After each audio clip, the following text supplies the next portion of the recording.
First of all, let me express my sincerest thanks to the collective leadership of the Philippine Movement for Transformational Leadership for including me in the shortlist for senators. Already, I consider it a great honor and recognition to be shortlisted. I shall manifest my position on the following issues. Number one is on political dynasty. The letter and spirit of the law, especially the Constitution, is very clear in prohibiting political dynasty. Section 26 of Article 2 of the Philippine Constitution clearly states, and it does not require any other interpretation, that the ban or prohibition of political dynasty is the collective will and desire of our Filipino people. And I believe that I will prioritize that if elected as a member of the Philippine Senate. If you will recall, when I was still an incumbent congressman representing the 2nd District of Quezon City, supposed to be the largest congressional district with 600,000 voters, I already led public rallies against political dynasty. And I haven't changed my position since then. That I always consider that whenever we take the oath of office, including and expressing our manifest commitment and adherence to the Philippine Constitution, that includes Section 26 of Article 2. So if I get elected, I will see to it that I will use all my experience, my 9-year experience as a lawmaker, to marshal efforts to finally come out with a law prohibiting political dynasty. The second issue I would like to touch on is the issue of agricultural development and agrarian reform. We all know that the Philippines is essentially an agricultural country, and yet we are hardly self-sufficient in food production. Our agricultural sector is hardly developed. We have vast tracts of land, and we have many coastal areas, and yet we are insufficient. I think it's about time for the government and for Congress, particularly the Senate, to come out with a law that will provide all-out support, amend the infrastructure, including the movement of agricultural products to the city, and other reforms.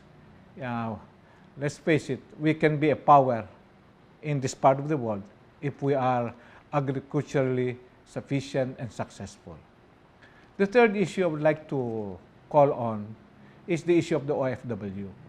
We all know that there are about 12 million OFWs right now, and they have been contributing a lot to our economy. Remember the 1977 financial crisis?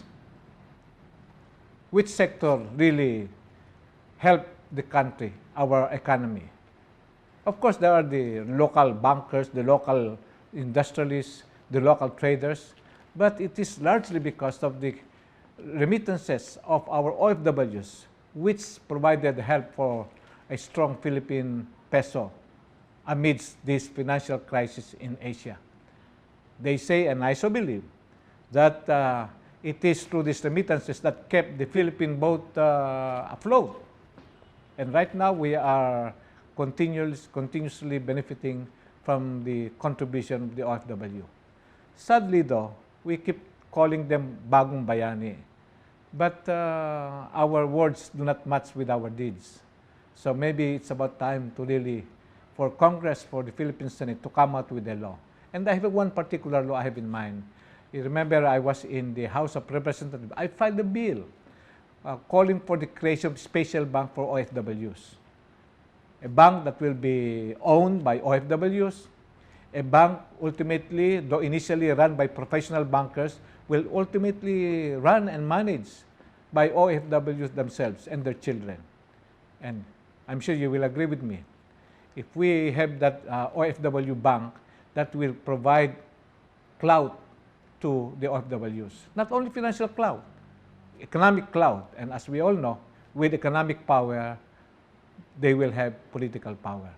So hindi po natin babaliwalain ang ating mga OFWs. And I believe, through this proposed law, through this bank for overseas Filipino workers and overseas Filipinos, I'm sure we will match our words with our deeds.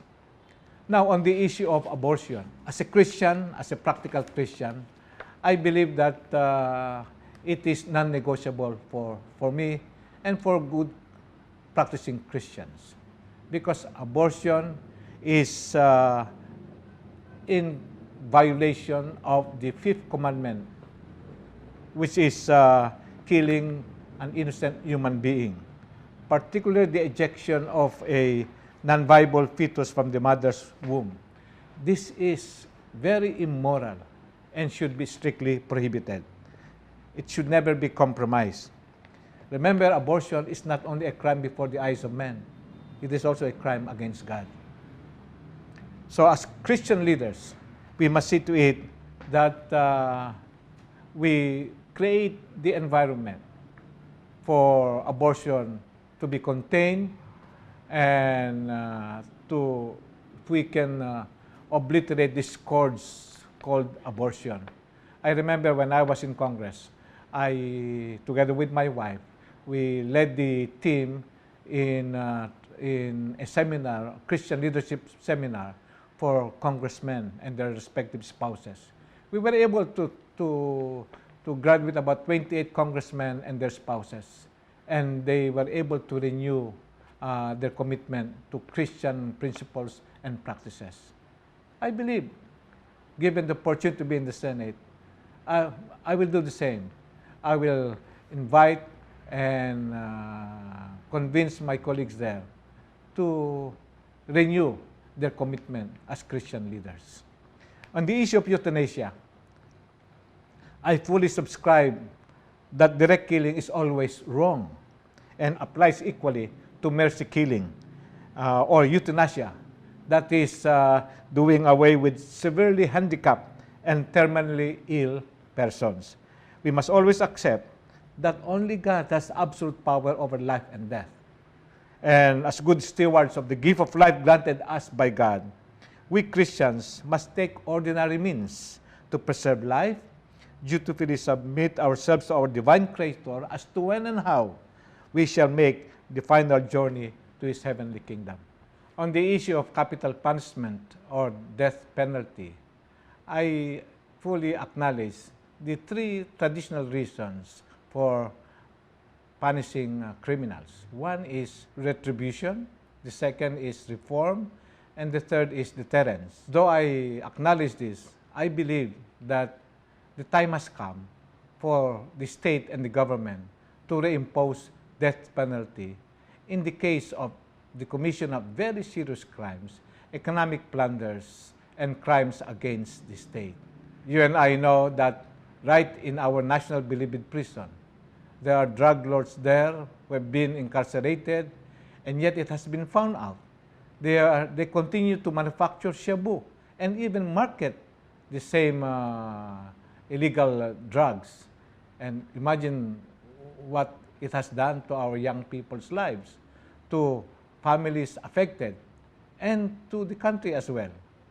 So I am of the firm belief the hour has come to reimpose capital punishment as a protection not only to the individuals, not only to the family, but to the whole community and Philippine society.